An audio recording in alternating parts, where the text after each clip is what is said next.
જોકે લોકશાહી વ્યવસ્થામાં હંમેશા અંતિમ સત્તા ભારતના સંવિધાનમાં લખ્યા પ્રમાણે જનતાના હાથમાં હોય છે. જનતા જ બાપ હોય છે. જનતાથી મોટું કોઈ શાસક, કોઈ સરકાર, કોઈ સત્તા પાર્ટી હોતી નથી.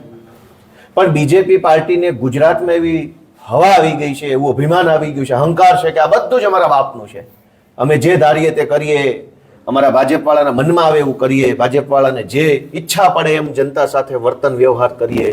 અને એના અનેક દાખલાઓ છે કે જ્યાં ભાજપના નેતાને જે જમીનની જરૂર પડે ત્યાં રાતોરાત બુલડોઝરો ચલાવી દેવામાં આવે. જે જગ્યાએ ભાજપના માણસોએ ધંધો કરવો હોય ત્યાં ગરીબ માણસોના ધંધા બરબાદ કરી નાખવામાં આવે. ભાજપના માણસો એવું સમજે છે કે આ બધું જ એમના પિતાશ્રીનું, એટલે કે ગુજરાતીમાં બાપનું સમજે છે. પણ એવું હોય નહીં. લોકશાહી વ્યવસ્થા છે, અહીંયા કોઈના બાપનું કંઈ ના હોય, અહીં બધું જનતાનું હોય, યા તો સરકારનું હોય. અને એટલે આમ આદમી પાર્ટીએ નક્કી કર્યું છે કે ગુજરાતની જનતા સુધી અમે એક સંદેશ પહોંચાડવા માંગીએ છીએ કે આ ગુજરાત કોનું છે? ગુજરાત છે આમ જનતાનું, ગુજરાતના કરોડો મહેનતુ પરસેવો પાડીને જીવતા લોકોનું, ગુજરાતના ખેડૂતોનું, શ્રમિકોનું, ગુજરાતના યુવાનોનું ગુજરાત છે, ભાજપવાળાનું નથી. આજ ગુજરાતની પરિસ્થિતિ જુઓ તો ભાજપના દરેક નેતાની બાપ બેટાની જોડી બની ગઈ છે. નેતા ભાજપ પાર્ટીમાં રહી અને 2 નંબરના ધંધા કરે ને દીકરો અલગ 2 નંબરના ધંધા કરે. ભૂતકાળમાં તમે જોયું હશે કે અનેક ભાજપના નેતાઓના દીકરાઓ અનેક પ્રકારના ક્રાઇમમાં પકડાયા. કોઈ મનરેગામાં પકડાયું, કોઈ ડ્રગ્સ વેચતા પકડાયું, કોઈ દારૂમાં પકડાયું, કોઈ સરકારી કોન્ટ્રાક્ટોની અંદર કટકી કરતા પકડાયું, કોઈ તોડબાજી કરતા પકડાયું, કોઈ મારામારી કરતા પકડાયું. તો ભાજપના નેતાઓની દાદાગીરી અલગ, એમના દીકરાઓની દાદાગીરી અલગ.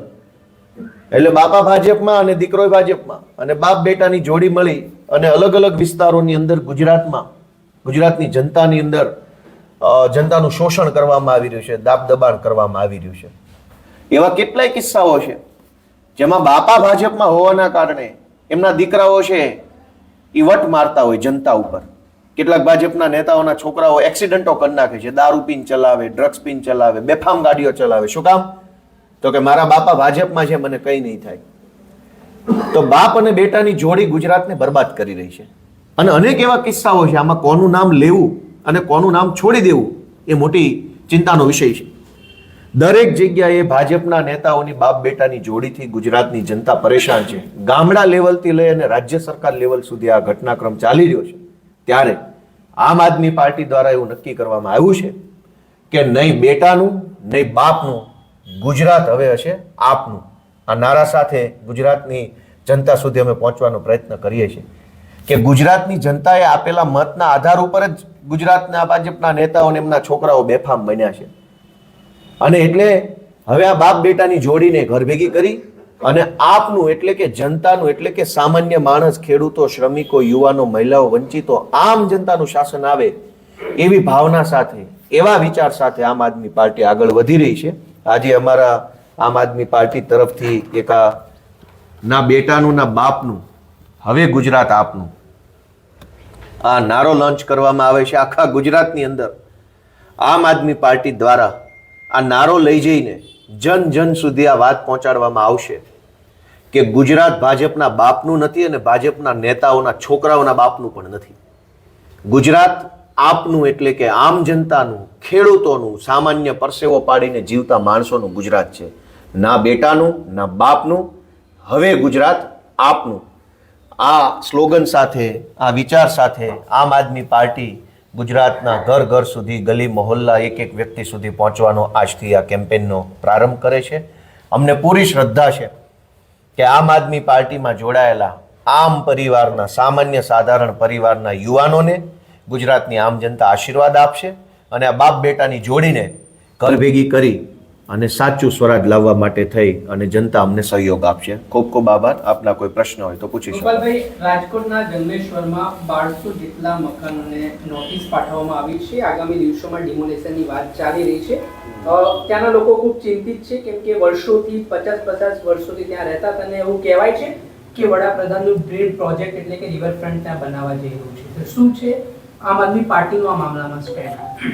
આમ આદમી પાર્ટી હંમેશા ગુજરાતના છેવાડાના માણસની સાથે ઊભી રહે છે. ચાહે ખેડૂતનો મુદ્દો હોય, ચાહે ગરીબોનો હોય, ચાહે રોજીરોટી કમાતા લોકોનો મુદ્દો હોય.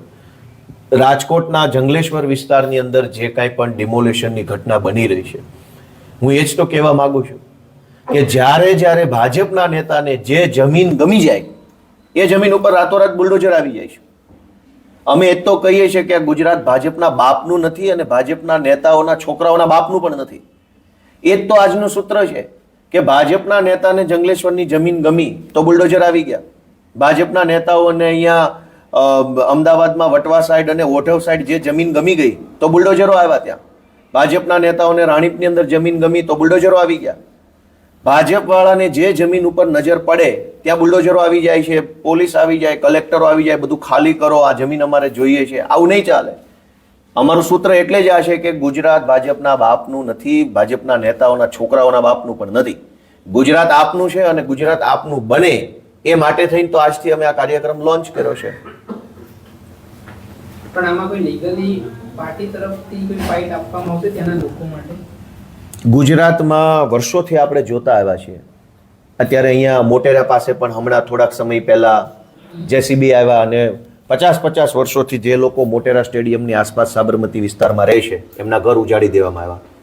સાણંદ સાઈડ અને એસજી હાઈવે સાઈડ પણ સરકારના ડ્રીમ પ્રોજેક્ટના નામે જેસીબી ચાલે છે. રાજકોટના જંગલેશ્વરમાં સોમનાથ મંદિરની આસપાસના વિસ્તારમાં જેસીબી ચાલે છે. એવી રીતે સુરતમાં જેસીબી. જે જગ્યાએ ભાજપવાળાના નેતાઓએ પોતે જમીનો જોઈતી છે, પ્રીમિયમ જમીનો જોતી છે, મોકાની જગ્યાઓ જોતી, ત્યાં જેસીબી આવે છે. સામાન્ય માણસ કોર્ટમાં જાય છે, અમારી જેવી પાર્ટીઓ, અમારા જેવા આગેવાનો મદદ કરે છે, પણ કોર્ટની એક મર્યાદા છે કે કેટલાક વર્ષો સુધી કેસ ચાલે છે. ત્યાં સુધીમાં તો ભાજપનું જેસીબી ફરી વળે છે.